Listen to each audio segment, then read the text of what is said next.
नमस्कार, हम छत्तीसगढ़ देख रहे हैं आप और मैं हूं आपके साथ अवंतिका श्रीवास्तव। रुक करेंगे खबरों का। सबसे पहले रायपुर से एक बड़ी जानकारी। व्यापारी से 2.5 करोड़ की ठगी हुई है। अवंती विहार के व्यापारी से ठगी का यह मामला सामने आ रहा है। बसंत गोलतानी ठगी का शिकार हुए हैं। गुड़गांव के दीप सिहाग पर यह आरोप है। गुड़गांव से इसके तार जुड़े हुए। नए स्टार्टअप के नाम पर ठगी हुई। विधानसभा पुलिस ने एफआईआर दर्ज कर ली है। ये बड़ी जानकारी रायपुर से मिल रही है। व्यापारी से 2.5 करोड़ की ठगी हुई है। अवंती विहार के व्यापारी से ठगी का ये मामला। बसंत गोलतानी जिनका नाम है, ये बताया जा रहा है कि गुड़गांव के दीप सिहाग पर ये गंभीर आरोप लगा है कि ठगी की वारदात को अंजाम दिया है। नए स्टार्टअप का बहाना था और इस प्रकार जाल में फंसाया। 1.5 करोड़ की ठगी की है। 2.5 करोड़ की ठगी, माफ कीजिएगा। नए स्टार्टअप के नाम पर ठगी की ये वारदात। विधानसभा पुलिस की तरफ से केस दर्ज किया जा चुका है। मामले की जानकारी जुटाने की कोशिश पुलिस की तरफ से हो रही है। क्या कुछ हुआ है व्यापारी के साथ, ये भी अभी जांच का विषय है।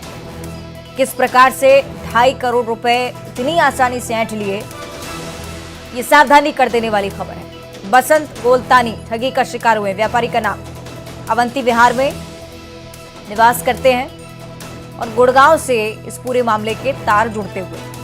दीप सिहाग आरोपी का नाम बताया जा रहा है। नए स्टार्टअप का लालच दिया, कुछ ऐसी बातें कहीं जो कि झांसे में आने के लिए काफी थी। विधानसभा पुलिस ने केस दर्ज किया है। जानकारी जुटाई जा रही है। वाले बसंत दौलतानी, इसने विधानसभा थाने में एक रिपोर्ट दर्ज कराई कि एक गुड़गांव हरियाणा के रहने वाले एक व्यापार से जुड़े हुए व्यक्ति हैं, जो इनके साथ में यहाँ पे एक रायपुर में होटल में मुलाकात हुई और उसने इनको बताया कि वो एक नया स्टार्टअप को शुरू करने वाले हैं, जिसमें अगर ये चाहें तो पैसा लगा सकते हैं और काफ़ी इससे प्रॉफिट होगा। इसके आधार पे इन्होंने उनका ऊपर विश्वास करते हुए 5 करोड़ रुपए चेक के माध्यम से उनको प्रदान किया था, परंतु उनके द्वारा धोखाधड़ी की गई। कोई भी ऐसे स्टार्टअप शुरू नहीं हुआ, कोई भी काम शुरू नहीं हुआ। तो इन्होंने पैसे की जब मांग की तो सिर्फ 2.5 करोड़ रुपए इसको लौटाया। 2.5 करोड़ रुपए लगातार देने से आनाकानी करते रहे, घुमाते रहे। इससे परेशान होकर प्रार्थी ने विधानसभा थाने में रिपोर्ट दर्ज कराई है। पुलिस ने मामला पंजीबद्ध कर लिया है और आरोपी की पतासाजी की जाए। सही कि युगल हमारे साथ फोन लाइन पर जुड़ रहे हैं। युगल, बहुत ही चतुराई से रकम ऐठी और ये बताता भी है कि सावधान रहने की जरूरत अब और ज्यादा है।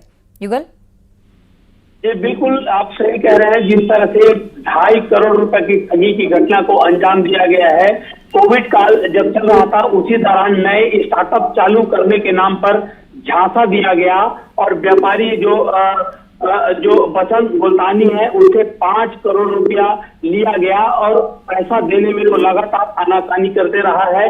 और ये गुड़गांव का दीप सिहागा नामक व्यक्ति है और उससे जब रकम नहीं वापसी हुई और लगातार वो ठगी की घटना को अंजाम देते रहा, उसके बाद विधानसभा थाना क्षेत्र में मामला दर्ज कराया गया है।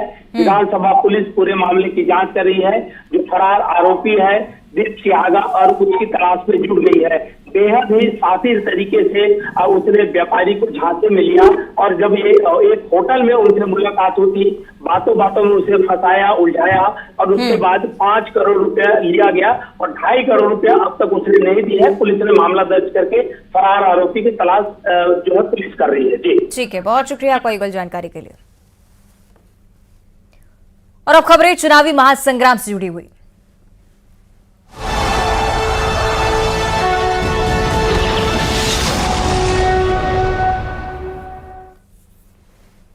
छत्तीसगढ़ में आज बड़ा चुनावी फेरबदल। चिंतामणि महाराज की घर वापसी हो गई। जिस तरह से वो कहते आ रहे हैं कि दल नहीं बदला है, घर वापसी की है। बीजेपी में शामिल हो गए एक बार फिर से चिंतामणि महाराज। आपको बताया कि बहुत लंबे समय से कांग्रेस पार्टी से नाराज भी चलते आ रहे थे क्योंकि पार्टी से टिकट नहीं दिया गया। अंबिकापुर से चुनाव लड़ने की इच्छा जाहिर की थी। यह भी कहा था कि अगर बीजेपी के नेता सुन लेते हैं, चुनाव लड़ाने को लेकर अगर कोई सहमति बन जाती है तो जरूर पार्टी का दामन थामेंगे। और यही तस्वीर आज आप देखें, ओम माथुर की मौजूदगी में बीजेपी में शामिल हो चुके हैं। कांग्रेस में टिकट नहीं मिल रहा था, नाराज चल रहे थे। कांग्रेस छोड़कर बीजेपी में घर वापसी की है। चिंतामणि महाराज के शब्दों में अगर कहा जाए तो यही सिलसिला है। ये तस्वीर उसी समय की जब चिंतामणि महाराज ओम माथुर के साथ यहाँ मौजूद थे, पार्टी की सदस्यता हासिल की। आपको ये भी बताएं कि पूरे क्रमशः अगर आप ये क्रम देखेंगे, बहुत लंबे समय से बीजेपी के नेताओं का आना जाना इनके घर पर लगा रहता था। सवाल पूछने पर गोलमोल जवाब देना, लेकिन आज बीजेपी के हो चुके हैं। और ओम माथुर की तरफ से भी अंबिकापुर से एक बड़ा बयान सामने आया। चिंतामणि महाराज की घर वापसी को लेकर उनसे जब सवाल पूछा गया तो उन्होंने कहा कि उनकी घर वापसी हुई है, कोई पीड़ा थी इसलिए कांग्रेस में गए थे, वापसी से बीजेपी को पूरा फायदा मिलेगा। ओम माथुर को ये उम्मीद भी है।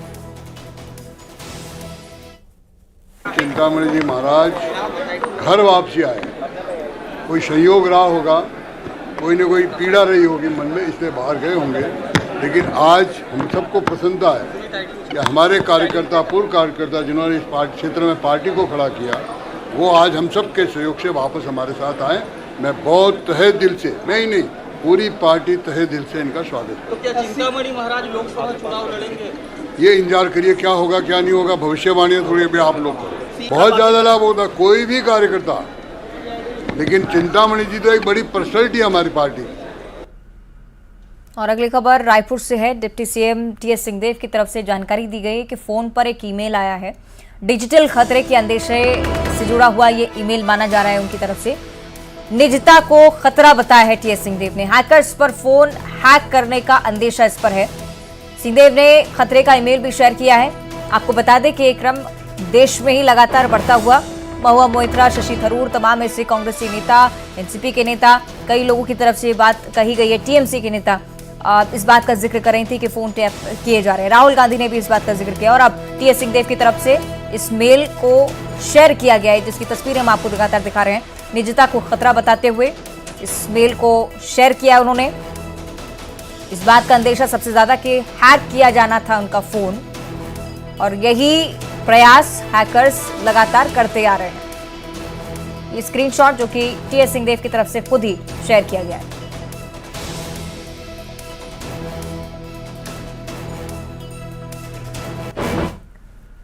और इस ईमेल के सामने आने के बाद से राजनीति भी शुरू हो गई है। कांग्रेस के राष्ट्रीय प्रवक्ता अखिलेश प्रताप सिंह ने फोन हैक होने की खबर लेकर केंद्र सरकार पर सवाल खड़े किए। कहा है कि छत्तीसगढ़ में कांग्रेस की जीत देखकर बीजेपी घबरा गई है, इसलिए ऐसे कारनामे करवाए जा रहे हैं। क्या कुछ उन्होंने कहा है, आपको सीधे सुनाते हैं।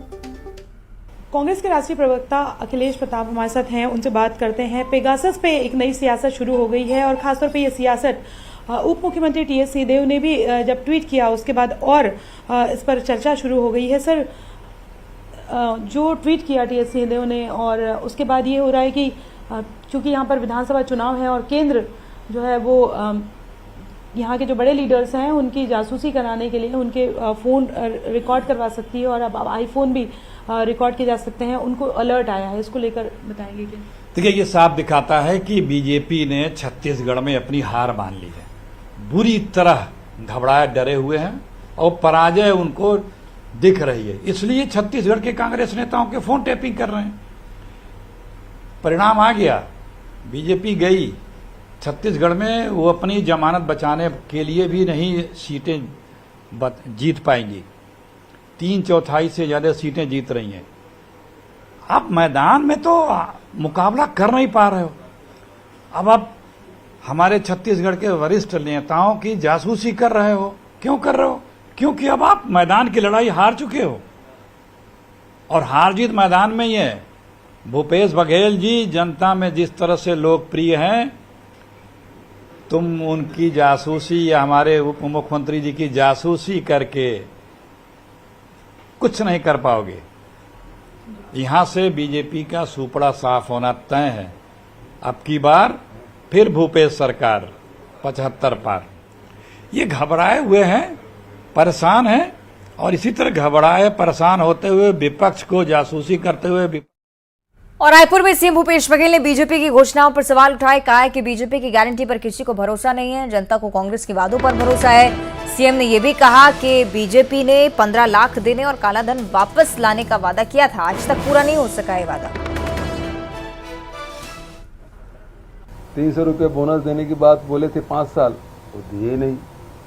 आदिवासियों को जर्सी गाय देंगे बोले, किसी एक को नहीं मिला।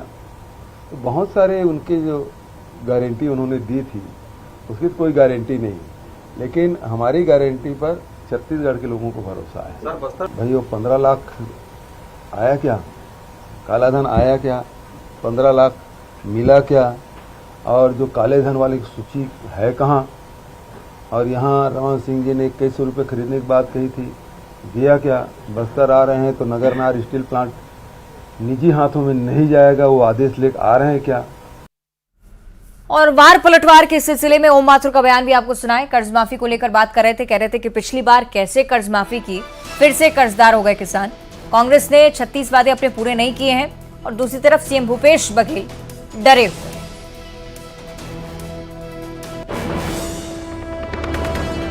भाई आपने जब कर्ज माफी पिछली बार भी बोली तो कहाँ कमी रह गई? कौन सा कर्ज बाकी रह गया? ये पूरे पूछे ना सीएम से। वो भय उनका निकल रहा है, एक और झूठ बोलने का प्रयत्न कर रहे हैं। छत्तीसगढ़ की जनता और मतदाता बहुत अच्छी तरह से समझ चुकी है। जो उन्होंने 36 वादे किए थे उसमें कोई पूरा नहीं हुआ, बहुत डिटेल आ चुका आपके सामने। इसलिए एक बार ये और बहाना बनाना, शायद ये और झूठ बोलने से मुझे मतदाता दे, लेकिन अब मतदाता उनकी बातों में आने वाला नहीं है। और छत्तीसगढ़ बीजेपी के लिहाज से एक और बड़ी जानकारी, रायपुर से बड़ी जानकारी सामने आ रही है। प्रधानमंत्री नरेंद्र मोदी चुनाव प्रचार की कमान संभालने वाले हैं। 2 नवंबर को छत्तीसगढ़ के दौरे पर सबसे पहले प्रधानमंत्री पहुंच रहे हैं। बीजेपी के कार्यकर्ताओं में उनके पहुंचने के चलते भरपूर उत्साह है। आपको बताएं कि उन्हें ही रिचार्ज करने के लिए आज प्रधानमंत्री के दौरे को लेकर यह जानकारी है। कांकेर में चुनावी सभा को वो संबोधित करेंगे 2 तारीख को। 4 नवंबर को अगर उनके दौरे की बात की जाए तो दुर्ग पहुंचने वाले हैं प्रधानमंत्री, और 14 नवंबर को सिलसिलेवार 3 दिनों तक छत्तीसगढ़ का दौरा। रायपुर में रोड शो 14 नवंबर को है। बीजेपी प्रदेश अध्यक्ष अरुण साव ने इस पूरी जानकारी को साझा किया है और तैयारियों को लेकर प्रशासनिक अमला भी मुस्तैद है। और दूसरी तरफ बीजेपी के कार्यकर्ता लगातार तैयारियों में जुटे हुए हैं। तो 3 दिन 3 महत्वपूर्ण कार्यक्रम प्रधानमंत्री नरेंद्र मोदी के। और उत्तर प्रदेश के सीएम योगी आदित्यनाथ के छत्तीसगढ़ दौरे को लेकर कांग्रेस के संचार प्रमुख सुशील आनंद शुक्ला ने निशाना साधा है। कहा है कि छत्तीसगढ़ की जनता किसी के बहकावे में नहीं आएगी, लोग कांग्रेस के साथ हैं। उनके पास में अभी तक यह बताने की स्थिति नहीं है कि यह धोखे से भी उनकी सरकार बनी तो जनता के बीच क्या लेके जाएंगे। हम सकारात्मक चीजों को लेके जा रहे हैं, अपने 5 साल के काम को लेके जा रहे हैं। आने वाले 5 साल में हमारी सरकार बनेगी तो हम क्या करेंगे, हम इसको जनता के बीच में बता रहे हैं। आप बताइए कि भारतीय जनता पार्टी का प्रधानमंत्री से लेकर मंडल अध्यक्ष तक कोई भी व्यक्ति ये बता दे कि छत्तीसगढ़ में यदि भाजपा की सरकार बनती है तो क्या करेंगे। वो कुछ भी सकारात्मक राजनीति करने नहीं जा रहे हैं। वो अपना इस चीज को मान चुके हैं कि छत्तीसगढ़ में वो विपक्ष में थे और विपक्ष में। और कांग्रेस पार्टी के प्रत्याशी के निर्दलीय नामांकन भरने पर संचार प्रमुख सुशील आनंद शुक्ला की तरफ से एक और बयान। उन्होंने कहा है कि कुछ ही लोगों ने निर्दलीय नामांकन फॉर्म भरा है, उन्हें समझाने की कोशिश भी हम कर रहे हैं। उन्होंने ये भी कहा है कि अगर कांग्रेस से बगावत भी अगर कोई करता है तो उसका कोई फर्क पार्टी पर नहीं पड़ेगा। तो सुशील आनंद शुक्ला की तरफ से कहा गया है कि बागी प्रत्याशियों को मनाने का प्रयास कांग्रेस पार्टी लगातार करती आ रही है, लेकिन अगर कोई बगावत के सुर और उठाता है पार्टी की तरफ से, अगर इस तरह की चीजें सामने आती हैं तो इसका पार्टी की लोकप्रियता पर कोई ज्यादा असर पड़ने नहीं वाला है। अगली खबर मनेंद्रगढ़ से आपको बताएं, बीजेपी प्रत्याशी खास अंदाज में वोट मांगते हुए नजर आ रहे हैं। बीजेपी प्रत्याशी श्याम बिहारी जायसवाल साइकिल से वोट मांगने निकल पड़े। साइकिल चलाकर लोगों से वोट देने की अपील उनकी तरफ से की जा रही थी। ये तस्वीरें आपको भी हम दिखा देते हैं। मनेंद्रगढ़ की तस्वीरें हैं। बीजेपी के प्रत्याशी अनोखे अंदाज में वोट की अपील करते हुए श्याम बिहारी जायसवाल को आप देख रहे हैं तस्वीरों में। घर घर जाकर वोट की अपील की है। कोई रथ पर सवार होकर निकल रहा है, कोई महज साइकिल के जरिए संपर्क साधता हुआ नजर आता है। मुंगेली में जोगी कांग्रेस की बी फॉर्म को लेकर आमने सामने नेता। आपको बताएं कि सागर सिंह, मनीष त्रिपाठी और सीमा त्रिपाठी, इन तीनों का नाम सामने आया। उन्होंने नामांकन भरा है। जोगी कांग्रेस ने 2 प्रत्याशियों को फॉर्म दिया है। लोरमी विधानसभा में कुल मिलाकर 40 नामांकन पत्र जमा किए गए और बी फॉर्म को लेकर एक बार फिर से जोगी कांग्रेस में कलह की स्थिति। नेता एक दूसरे से भिड़ते हुए 3 उम्मीदवारों ने नामांकन किया, 2 को बी फॉर्म दिया। और धमतरी के हरदेहा साहू समाज ने विधानसभा चुनाव के बहिष्कार का ऐलान कर दिया। जिला स्तरीय बैठक कर रहे हैं और यह भी निर्णय लिया गया है कि बीजेपी या कांग्रेस पार्टी को लेकर पदाधिकारियों में नाराजगी के चलते पूरे के पूरे चुनाव का बहिष्कार किया जाएगा। समाज के लोगों का कहना है कि राजनीतिक दलों की अनदेखी के कारण फैसला लेना पड़ रहा है। बीजेपी और कांग्रेस से दोनों ही दावे करते हैं नाराज लोगों को मना लिया जाएगा, लेकिन अभी तक कोई बातचीत करने के लिए भी नहीं पहुंचा।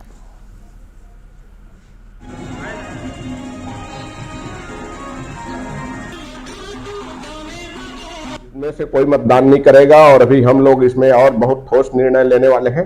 हमारे प्रतिनिधि मंडलों के द्वारा हम गांव ग्रामीण हमारे प्रतिनिधि 65 ग्राम का प्रतिनिधि हमारा, हम उस प्रतिनिधियों को बुलाकर एक बैठक लेंगे। बैठक में हम लोग समुचित, हमारी समाज जो है बहुत ही सरल और सशक्त और पूरा नियम से एकजुट में बंध जाने वाली समाज है। बहुत सारे जाति वर्ग होने के कारण से हर जाति वर्ग से टिकट होना ये संभव ऐसा नहीं हो पाता, मुझे लगता है। और आगामी विधानसभा चुनाव को लेकर प्रशासन ने भी अपनी तैयारियां तेज कर दी हैं। इसके तहत जिला प्रशासन और पुलिस की टीम ने मिलकर फ्लैग मार्च निकाला है। इस फ्लैग मार्च में करीब 500 से ज्यादा अधिकारी कर्मचारी शामिल हुए हैं। मतदान करने के लिए लोगों को जागरूक भी लगातार कर रहे हैं और इसी प्रकार ये क्रम विधानसभा चुनाव तक चलता रहेगा।